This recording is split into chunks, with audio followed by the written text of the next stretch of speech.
हरि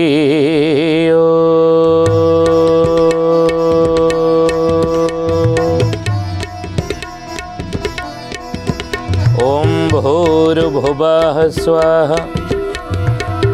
तत्सवितुर्वरेण्यं भर्गो देवस्य धीमहि धियो यो नः प्रचोदयात्।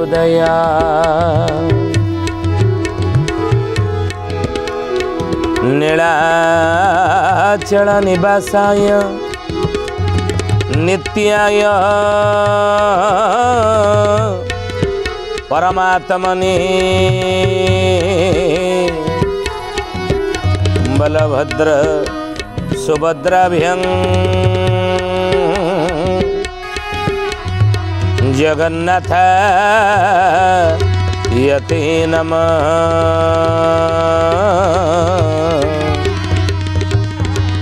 जगन्नाथ यते नमः। बोलिए महापुरुष अच्युतानंद जी की जय। श्रद्धेयानी ज्ञानी गुणी मंडली आजिर मालिका वचन को आपण मानक स्वागत जनाऊँ। आजिर मालिका वचन रे आम आलोचना करिया जाऊँचे महापुरुष अच्युतानंदर मालिकार नाम है चकड़ा मड़ाण। आ ये चकड़ा मड़ाणर पदटे कौन महापुरुष लिखिले बोले राजा शासनर विलोप होइब नथिब से धर्म नीति मंत्री माने मिली शासन करिबे दिन को कहिबे राति दिन को कहिबे राति है सुजने दिन को कहिबे राति दिन को कहिबे राति है सुजने दिन को कहिबे राति। घटना सत्य नुह कि अच्युतानंद महापुरुष 600 वर्ष तले लिखिथिले जेतबळे राजा शासन थिला। ज्ञानी गुणी मंडली ध्यान देवे कथा उपरे मालिका कथा केते सत देखंतु तो महापुरुष मानकर दिव्य दृष्टि कि भली देखंतु। जेतबळे राजा शासन थिला राजतंत्र थिला सेतेबळे महापुरुष लिखिथिले इया हबो आगु कोन ई शासन आ रहिबनी ए राजा शासन रहिबनी अर्थ राजतंत्र लोप पाई जीव लिखिथिले। आज कोन अच्छी राजतंत्र ना राजांकर शासन अच्छी ना तेणु राजा शासनर विलोप दिने हेबो बोली महापुरुष लिखिले चकड़ा मड़ाण दे नथिब से धर्म नीति किछि सेतबेले रहिबो नाही। आ सहित विराट भविष्यत कले बोले जेतबेले राजतंत्र लोप हेबो राजा शासन चली जीवो सेतेबेले महापुरुष कहउछन धर्म नीति किछि रहिबो नाही। से आउ गोटे पद महापुरुष लिखिले ई पद गोटे लिखिंट कौन ना राजा होई केही रहिबे नाही राजा होई केही रहिबे नाही विरजा शासन होइब मही आउ विरजा शासन होइब मही 1356 दल भारते आउ 1356 दल भारते ठीके राम कहिली तोते ठीके राम कहिली तोते एते कथा होइले जान आउ एते कथा होइले जान कड़ी से सबोली से प्रमाण कड़ी से सबोली से प्रमाण। यार मध्य महापुरुष देखंतु सेई कथा कलिकल्प गीतार लिखिले राजा होई केही रहिबे नाही विरजा शासन होइब नाही। सुधीयानी ज्ञानी गुणी मंडली आम ए ओडिसा रे दुईटी पांजी चलुची गोटे हैला कोन ना असली खड़ी रत्न बा जगन्नाथ पांजी द्वितीय हेउची कोन विरजा पांजी नहीं 600 वर्ष तले महापुरुष देखो कि भविष्यवाणी कले मालिका ये परा बोले से राजा होई कई रहिबे नाही विरजा शासन होइब मही शासन विरजा शासन बर्तमान विरजा पांजी इरे संसार चलिबो। आमे जहाँ विवाह हेउ व्रतगर हेउ नहीं विभिन्न प्रकार पुनई पर्व करुचे पांजी देखिकिना पांजी देखुचे କ୍ୟାଲେଣ୍ଡର ଦେଖୁଛେ ଦୁର୍ଗା ପୂଜାଟା କେଉଁ ମାସର ଇ କେତେ ତାରିଖରେ ପଡ଼ୁଛି ଅଷ୍ଟମୀଟା ଦେଖିଲ ନା ପାଞ୍ଜିରେ ପା ଲେଖା ହେଇଛି ଏଇ ତାରିଖରେ ନାଇଁ ଏଇ ତିଥିରେ ଏଇ ତାରିଖରେ ଲେଖା ହେଇଛି ପାଞ୍ଜିରେ। ବାହାଘରଟା ଦେଖିଲ କେଉଁଦିନ ଆମେ କରିବା କେଉଁଦିନ ଭଲ ସୁଝୁଛି ନା ଅମୁକ ପାଞ୍ଜିରେ ବା ଲେଖା ହେଇଛି ବିବାହ ଏଇ ଡେଟ୍ରେ ସବୁ ଅଛି, ବ୍ରତଘର ଏଇ ଡେଟ୍ରେ ଅଛି, କୂଅ ଖୋଳିବା ଏଇ ଡେଟ୍ରେ ଅଛି ନାଇଁ, ମନ୍ଦିର ପ୍ରତିଷ୍ଠା ପାଞ୍ଜିରେ ଲେଖା ହେଇଛି ଏଇ ଡେଟ୍ରେ କରିବା ଉଚିତ ଏଇ ତାରିଖରେ ଏଇ ମାସରେ ନାଇଁ। ପାଞ୍ଜି ଦେଖିକି ସବୁ ଆମେ ଓଷା ବ୍ରତ ପୁନେଇ ପର୍ବ କରୁଛେ ନା ଆଉ ପର୍ବପର୍ବାଣି କରୁଛେ ନାଇଁ। ଆଉ ସେଇଭଳି ମାଙ୍ଗଳିକ କାର୍ଯ୍ୟ ମଙ୍ଗଳ କାର୍ଯ୍ୟ ପାଞ୍ଜି ଦେଖି କରୁଛେ ନାଇଁ। ଶ୍ରୀ ଜଗନ୍ନାଥଙ୍କ ପାଞ୍ଜି ହଉ ଜଗନ୍ନାଥଙ୍କ ପାଞ୍ଜି ନହେଲେ ବିରଜା ପାଞ୍ଜି ଦେଖୁଛେ ଜଗନ୍ନାଥ ପାଞ୍ଜିରେ ନାହିଁ ଆଉ ବାହାଘରଟା ଜଗନ୍ନାଥ ପାଞ୍ଜି ନା ବିରଜା ପାଞ୍ଜି ଦେଖୁନ ସେଥିରେ କରିଦେବା ନାଇଁ। କିନ୍ତୁ ଅଚ୍ୟୁତାନନ୍ଦ ମହାପୁରୁଷ ମାଳିକାରେ ଲେଖିଲେ ଆଗକୁ କି ବିରଜା ଶାସନ ହୋଇବ ମହି, ବିରଜା ଶାସନ ହୋଇବ ମାଇ, ୟା ପଛରେ ଏଇ ତ ଅର୍ଥ ନାଇଁ। ତେଣୁ ରାଜା ଶାସନର ବିଲୋପ ହୋଇବ ନଥିବ ସେ ଧର୍ମ ନୀତି, ସେତେବେଳେ ଧର୍ମ ଧୀରେ ଧୀରେ ଲୋପ ହେବ। ସତ୍ୟ ଶାନ୍ତି ଦୟା କ୍ଷମା ହେ ଜ୍ଞାନୀ ଗୁଣୀ ମଣ୍ଡଳୀ ମହାପୁରୁଷ ଲେଖିଛନ୍ତି ସତ୍ୟ ତପ ଶୌଚ ଦୟା ସତ୍ୟ ଇଏ ଲୋପ ହୋଇଯିବ ସଂସାର। ମନ୍ତ୍ରୀମାନେ ମିଳି ଶାସନ କରିବେ ଦିନକୁ କରିବେ ରାତି, ଯାହା ଚାହିଁବେ ସେୟା କରିଦେବେ। ସେତେବେଳେ ରାଜା ଶାସନ ରହିବନି, ଯେତେବେଳେ ମନ୍ତ୍ରୀ ଶାସନ ଆସିବ ସେତେବେଳେ ଧର୍ମ ନୀତି ଆଉ ରହିବନି। ରାଜାମାନେ କ'ଣ ଧର୍ମ ନୀତିରେ ଶାସନ ଚଳାଉଥିଲେ ନା ଆଉ ନାଇଁ ଏଇ ଶାସନ କେମିତି ହେବା ଦରକାର ପୁରୋହିତେ ଦେଖିଲ ଗୁରୁଦେବ ବସିଥାନ୍ତି। ରାଜତନ୍ତ୍ର ଧର୍ମତନ୍ତ୍ର ଦ୍ୱାରା ପରିଚାଳିତ ହେଉଥିଲା। ଦେଖ ୟାର ନୀତି ଶାସ୍ତ୍ରରେ କ'ଣ କୁହାଯାଇଛି, କି ନ୍ୟାୟ ଇ ଭୁଲ ପାଇଁ କି ନ୍ୟାୟ ଆମେ କରିବା ବା ଏଇ କାର୍ଯ୍ୟ ପାଇଁ କି ନ୍ୟାୟ କରିବା, ପୁରାଣ ଶାସ୍ତ୍ର ଦେଖିକି ନ୍ୟାୟ ଦେଉଥିଲେ ରଜାମାନେ। କିନ୍ତୁ କଳିଯୁଗରେ ଅଚ୍ୟୁତାନନ୍ଦ ମହାପୁରୁଷ ଯେତେବେଳେ ମନ୍ତ୍ରୀମାନେ ଶାସନ କରିବେ ସଂସାରକୁ ସେତେବେଳେ ଧର୍ମଶାସ୍ତ୍ରକୁ ଆଉ ଦେଖିବେ ନାହିଁ। ଧର୍ମଶାସ୍ତ୍ରରେ ଏଇ କାର୍ଯ୍ୟଟା ଆମେ କେମିତି କରିବା ଉଚିତ ଆଉ ଧର୍ମଶାସ୍ତ୍ରକୁ ଦେଖି କରିବେ ନାହିଁ। ସେ କ'ଣ କହିଲେ ମହାପୁରୁଷ ନା ଦିନକୁ କରିବେ ରାତି, ଦିନଟାକୁ ରାତି କରିବେ। ସେତେବେଳେ ରାଜକର୍ମୀ ମାନେ ଚୋରି ଯେ କରିବେ ରାଜସ୍ୱ ନିଜସ୍ୱ ଭାବି, ରାଜକର୍ମରେ ଯେ ଅବିଚାର ହେବ ଅମଲାତନ୍ତ୍ରରେ ଚାବି, ଅମଲାତନ୍ତ୍ରରେ ଚାବି ହେ ସୁଜନେ, ଅମଲାତନ୍ତ୍ରରେ ଚାବି, ଅମଲାତନ୍ତ୍ରରେ ଚାବି ହେ ସୁଜନେ, ଅମଲାତନ୍ତ୍ରରେ ଚାବି। ସୁଧୀ ଜାଣେ କ'ଣ ୟାର ଅର୍ଥ? बोलिए महापुरुष अच्युतानंद जी की जय। अच्युतानंद भविष्यवाणी କରିଛନ୍ତି ଯେତେବେଳେ ରାଜା ଶାସନ ସଂସାର ଦିନେ ବିଲୋପ ହେବ। 600 ବର୍ଷ ତଳେ ଲେଖିଥିଲେ ଯେତେବେଳେ ରାଜା ଶାସନ ଥିଲା ସେତେବେଳେ ଶିଷ୍ୟ ପ୍ରଶିଷ୍ୟଙ୍କ ଆଗରେ କହିଥିଲେ ଦିନେ କଳିଯୁଗରେ ରାଜା ଶାସନ ଯେଉଁ ଚାଲିଛି ଏଇଟାର ବିଲୋପ ହେଇଯିବ କଳିଯୁଗରେ ଆଗକୁ। ଆଉ ସେତେବେଳେ ହେ ରାମଚନ୍ଦ୍ର ହେ ମୋର ଶିଷ୍ୟ ପ୍ରଶିଷ୍ୟମାନେ ତୁମେ ଦେଖିବ ସେତେବେଳେ ସଂସାରରେ ଧର୍ମନୀତି କିଛି ରହିବ ନାହିଁ। ଆଉ ସେତେବେଳେ କିଏ ଶାସନ କରିବେ ନା ମନ୍ତ୍ରୀମାନେ ଯେତେବେଳେ ଶାସନ କରିବେ ସେମାନେ ଆଉ ଧର୍ମତନ୍ତ୍ରକୁ ମାନିକି ଚଳିବେ, ଶାସନ କରିବେ ନାହିଁ। ରାଜାମାନେ ଧର୍ମଶାସ୍ତ୍ରକୁ ମାନିକି ଶାସନ କରୁଥିଲେ, ସେଇ ଅନୁସାରେ ଶାସନ କରୁଥିଲେ। କିନ୍ତୁ ମନ୍ତ୍ରୀମାନେ ସେଇ ଅନୁସାରେ କରିବେ ନାହିଁ। ଆଉ ଦିନକୁ କରିବେ ରାତି, ଦିନକୁ ରାତି କରିବେ, ଇ ଅର୍ଥ କହିଲେ। ଆଉ କ'ଣ କହିଲେ ନା ଯୁଗେ ଯୁଗେ ମନ୍ତ୍ରୀ ଦେଶ ପକ୍ଷେ କାଳ, ଶୁଣ ବାବୁ ରାମ ଦାସ, ଶୁଣ ବାବୁ ରାମ ଦାସ ହେ ସୁଜନେ, ଶୁଣ ବାବୁ ରାମ ଦାସ। ମନ୍ତ୍ରୀ ହାକିମ ଯେ ଏକତ୍ର ହୋଇଲେ ଭାରତ ହୋଇବ ଧ୍ୱଂସ, ଶୁଣ ସୁଜନେ ଗୁଣୀ ବେଳ କାଳ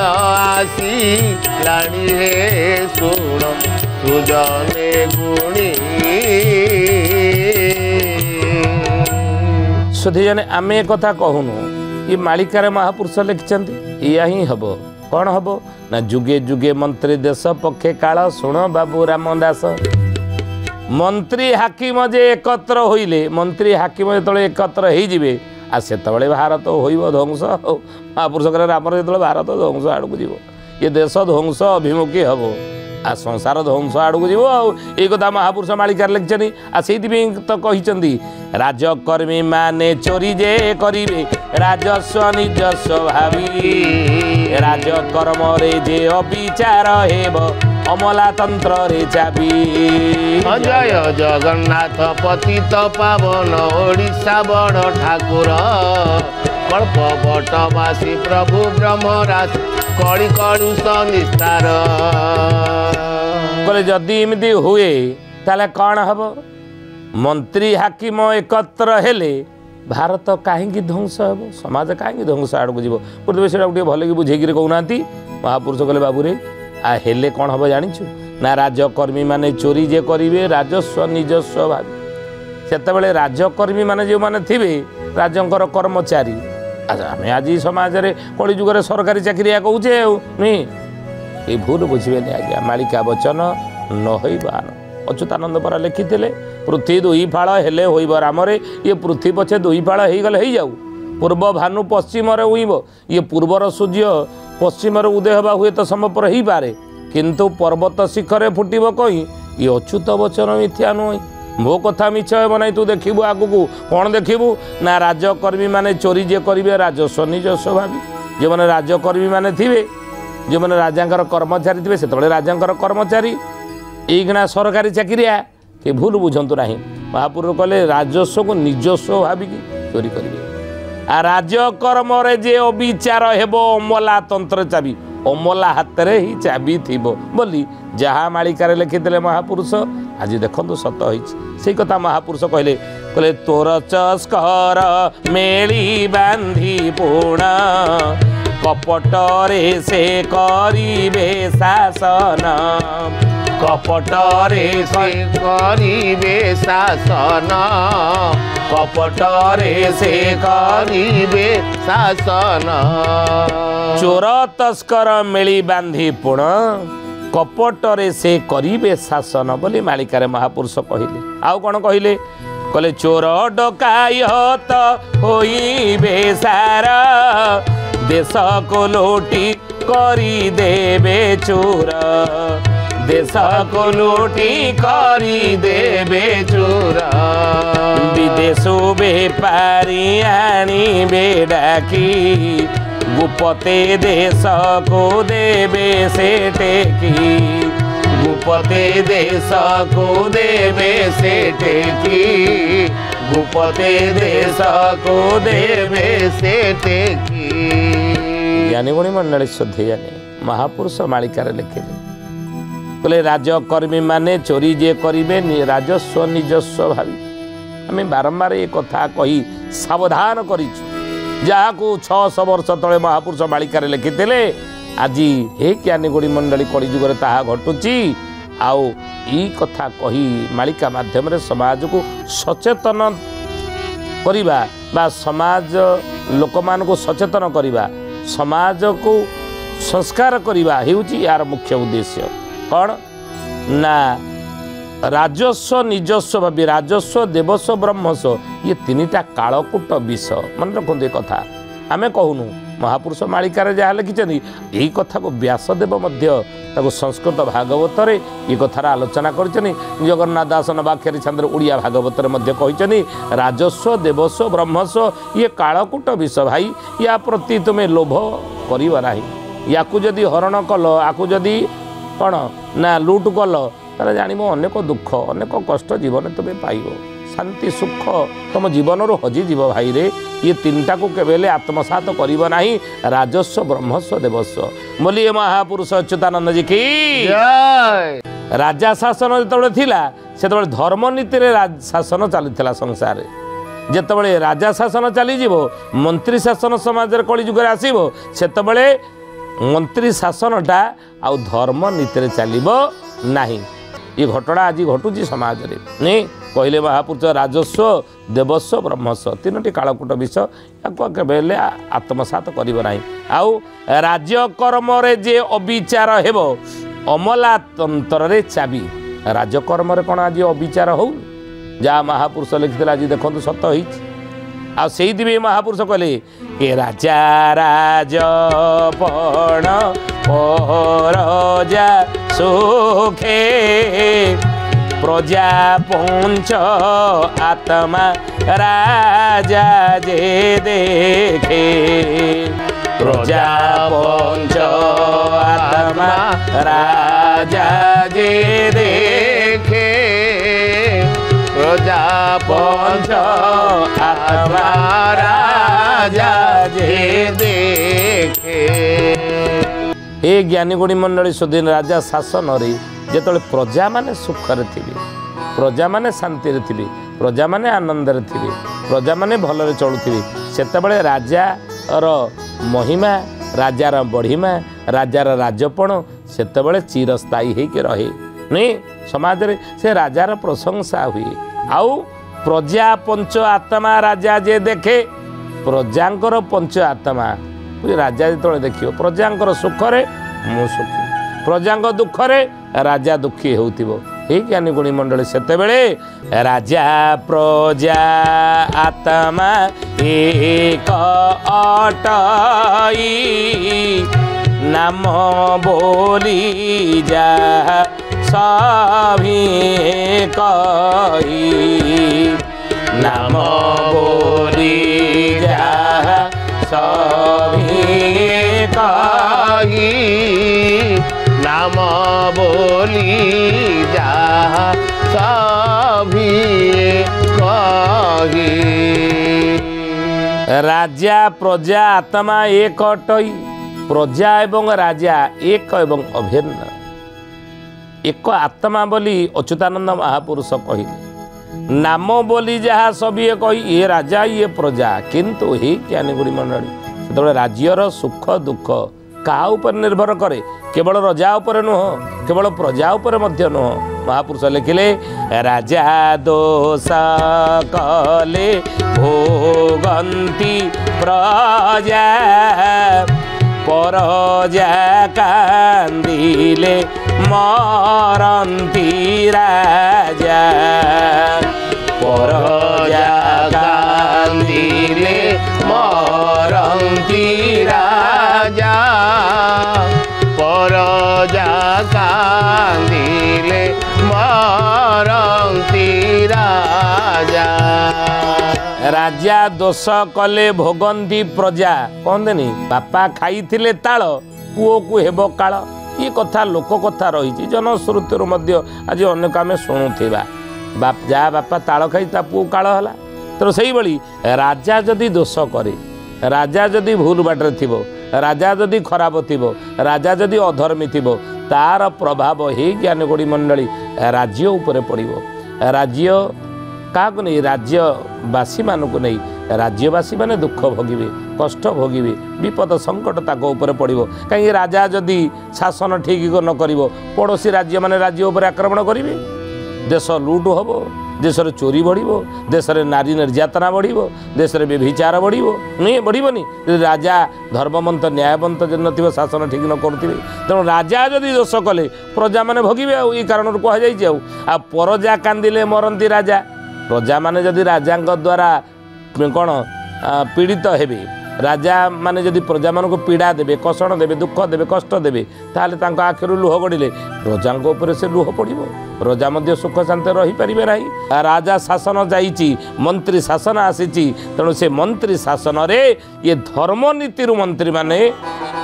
विमुख न हो धर्म नीति की धरी मंत्री शासन संसार चालू बोली अच्युतानंद महापुरुष मालिका माध्यम रे ये समाज को शिक्षा देइछन ये नीति कथा बतैछन्ति तेणु से महापुरुष लिखिले निर्दोषी पाइबे दंड विचार क्षेत्र रे बाबू विचार क्षेत्र रे दोषी होइबे खलास मिथ्या साक्षात रे बाबू मिथ्या साक्षात रे निर्दोषी पाइबे दंड विचार क्षेत्र रे शुद्धि जने भल भाव शुणत मालिका वचन ये बुझिले जहाँ महापुरुष कही राजा शासन धर्म नीति अनुसार चलुला तेणु जिते राजतंत्र चलीज राजा शासन चलीज मंत्री शासन चलो जदि धर्मनीति मंत्री शासन न चले ताले से कौन हम समाज रे ना निर्दोषी पाइबे दंड विचार क्षेत्र रे निर्दोषी माने विचार क्षेत्र रे दंड पाइबे विचार क्षेत्र कोटी कोर्ट कचेरी थाना ये निर्दोषी माने दंड पाऊना कि आ दोषी होइबे खलास मिथ्या साक्षात रे जो माने दोषी से माने मिछ साक्षी रे कोर्ट हो थाना हो कचेरी हो मुकुड़ी जाऊना या हम जदि मंत्री शासन धर्मनीति अनुसार न चले या हम से समय राजनीति नथिब रे बाबू बाबू नथिब रे बाबू कूटनीति मान मंत्री करिबे रे सबू बाबू करिबे रे सबू से समय आ राजनीति रहिब नाही ये देखो महापुरुष कि भविष्यवाणी कर आम अनेक आज कहते हैं राजनीति में जोगदेवी राजनीति चली ना राजनीति चलीज जदि मंत्री शासन रे धर्मनीतिटा न रहे राजनीति रही कौन चलो कूटनीति कलिजुग शेष चलो बोली अच्युतानंद महापुरुष जहाँ रामचंद्र कहते आज देखो सत आप अल्प बहुत अनुभव करुवे ये मालिका आम लिखिनु महापुरुष लिखिं तेणु हे ज्ञानी गुणी मंडली शोधी जानी पुणी थे मंत्री शासन रे धर्मनीति की जोड़त देखिए संसार सुख शांति आनंद चलो संसारवासी सुख शांति आनंद चलिए आज तो समय आसंत वाणी की विराम देवा श्री प्रभुंकर नाम ले जय जय श्री अच्युत जय बलराम जय जय श्री अनंत जय कड़किरा जय जय श्री अच्युत जय बलराम जय जय श्री अनंत जय कड़किरा जय जय जसोवंत जगन्नाथ नाम जय जय जसोवंत जगन्नाथ नाम खणी काल महंत कोटि प्रणाम भज भज रे मना भज भज रे मन जप जप रे मन भज भज रे मन जप जप रे मन राधे श्याम राधे श्याम राधे राधे श्याम सीताराम सीताराम जय सीताराम राधे श्याम राधे श्याम राधे राधे श्याम सीताराम सीताराम जय सीताराम सुधीयनी ज्ञानी गुणी मंडली आज आसतु बाणी के ठारे विराम देवा पुणी आसंता अध्याय भेट हेबा रहुचु हरिओम शांति शांति शांति सर्वारिष्ट सुशांति भवतु।